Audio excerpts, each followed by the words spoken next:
what amazes me is how the media does not seem to be covering this story at all. The House of Representatives has been out of session for more than a month now, officially. And this is illegal. The Constitution says that whenever either the House or the Senate is in recess for more than 3 days, it can only do so with the permission of the other body, during a regular session. And, during the 2 years that it's supposed to be in session. So you can't go more than 3 days of recess or vacation or whatever you want to call it without the other body saying, okay, that's cool with us. The Senate has not said a word. The Senate has not said this is okay. Mike Johnson has been operating outside the law with the House of Representatives as far as I can tell. I mean, if you can find it, I searched. I ran Google, I ran ChatGPT, I ran Perplex. I ran a bunch of different, has the Senate, couldn't find a single instance of it. So number one, it's illegal. But even if the Senate was to say, okay, it's cool, you can go on recess for a month. Why? Why is Mike Johnson doing this? Why has he recessed the House of Representatives for an entire month plus? I think the reason, I think it's fairly obvious, although again, nobody in the media seems to be pointing this out, and I'm not sure why. I think it may be because they think that the government shutdown and the House recess are the same thing, and they're not. They're two completely separate things.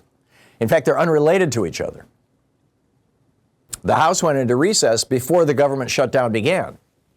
So what's going on here?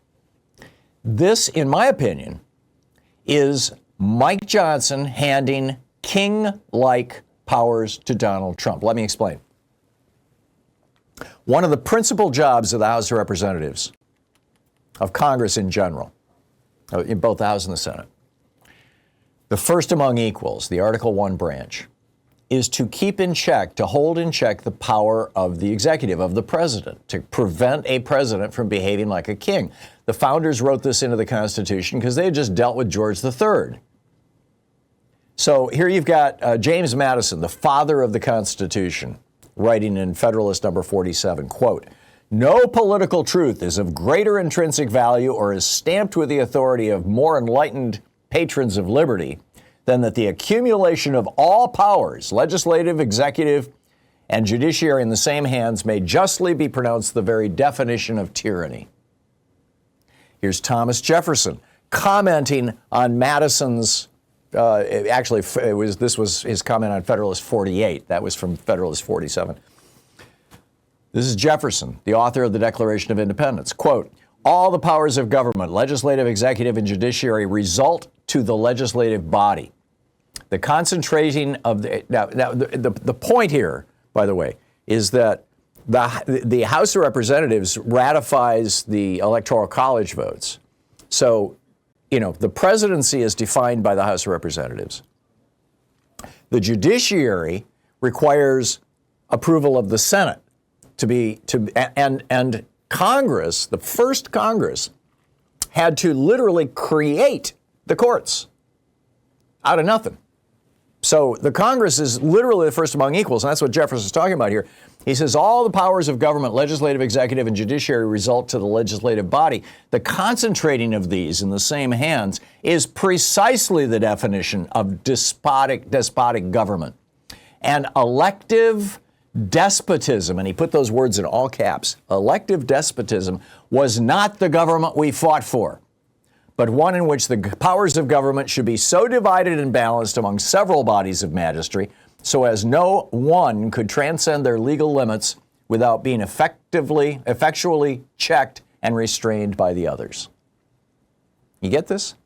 The job of Congress is to restrain the president from king-like behavior. So what happens when Congress is suspended? There's no oversight. If Congress was in session, I think it's a fairly safe bet that somebody would say, hey, it looks like Trump is going to start tearing down the East Wing. There's bulldozers coming. We need to stop this. Let's hold a hearing. Let's publicize this. Let's raise some hell right now. But they were gone. Mike Johnson not only suspended the House, but he told all the Republicans, go back to your home districts. Take a vacation. Spend a month with your kids. Don't do a town hall. Don't talk to the people. I mean, he's been very explicit about that. But, go have fun. Go to Disney World.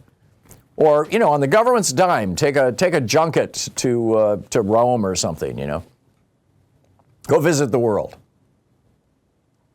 So the consequence of that is that there are no oversight hearings to hold Trump to account. There are no oversight hearings to hold Kristi Noem to account, or Thom Hartmann, or ICE.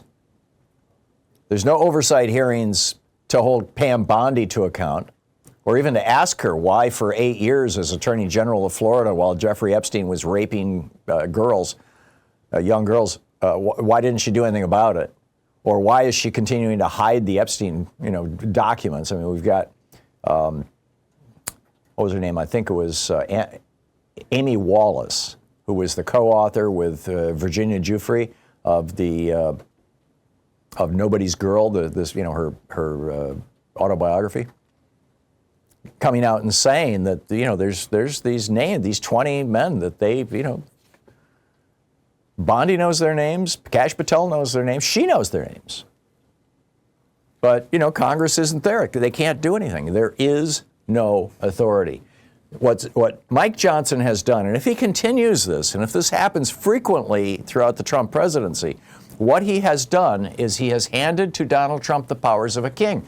No oversight, no restraint, no control, no regulation, no public shaming, no public, revelations.